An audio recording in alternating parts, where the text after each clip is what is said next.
चलिए स्टार्ट करते हैं हम लोग क्वेश्चन नंबर 16। क्या कह रहा है कि determine the AP whose third term is 16 and seventh term exceed the fifth term by 12।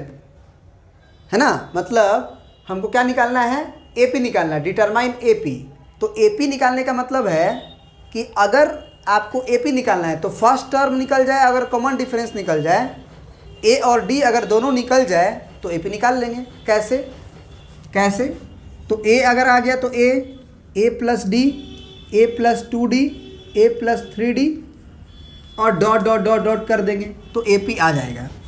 मतलब हमारा एम्बिशन होना चाहिए कि हमको किसी भी तरह से ए और डी निकालना है।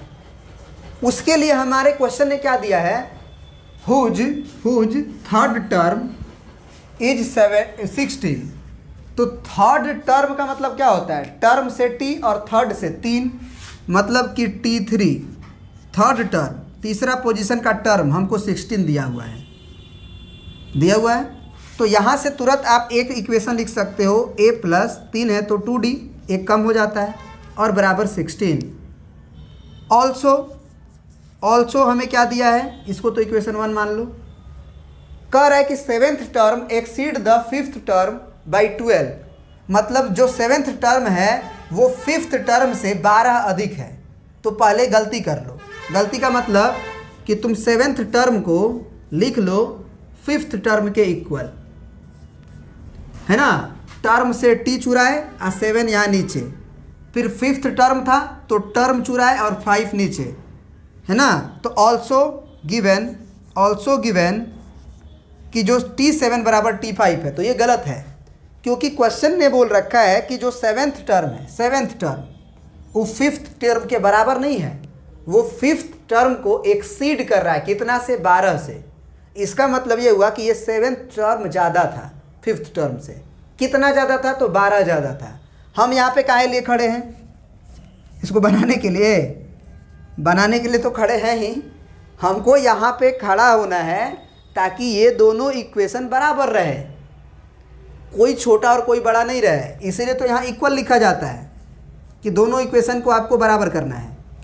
तो ये जो सेवेंथ टर्म था वो 12 अधिक था, ये 12 अधिक था, इसका मतलब ये 12 कम रहा होगा, तो इसमें 12 जोड़ दो, तब दोनों इक्वेशन बराबर हो जाएगा। कुछ लोग इसी में जोड़ देते हैं ना, ये तो पहले ही से 12 अधिक है तो 12 उसमें जोड़ेंगे। या कोई लड़का कह सकता है कि सर क्या इसमें हम लोग 12 घटा देंगे तो हो जाएगा बराबर, तो हो जाएगा, क्योंकि अगर ये 12 अधिक है तो इधर 12 घटाओगे तो भी वो इक्वेशन बराबर रहेगा ना। बढ़िया। तो इसीलिए बोला जाता है कि अगर ये 12 को इधर घटाते तो ये उधर से प्लस से इधर आएगा तो -12 ही आएगा ना। तो उस तरह भी सोच सकते हो कि 12 जो है माइनस में आएगा तो इक्वेशन उस तरह से भी बराबर है। तो कुछ भी करोगे इक्वेशन को तुम्हें बराबर रखना है। चलो बढ़िया है, इतना समझ गए। T7 का फॉर्मूला क्या होगा, a प्लस 6d। T5 का फॉर्मूला क्या होगा, a प्लस 4d। अब प्लस 12 पहले से, a से a कटेगा क्योंकि a का ही AP है, तो a से a तो कटेगा ही।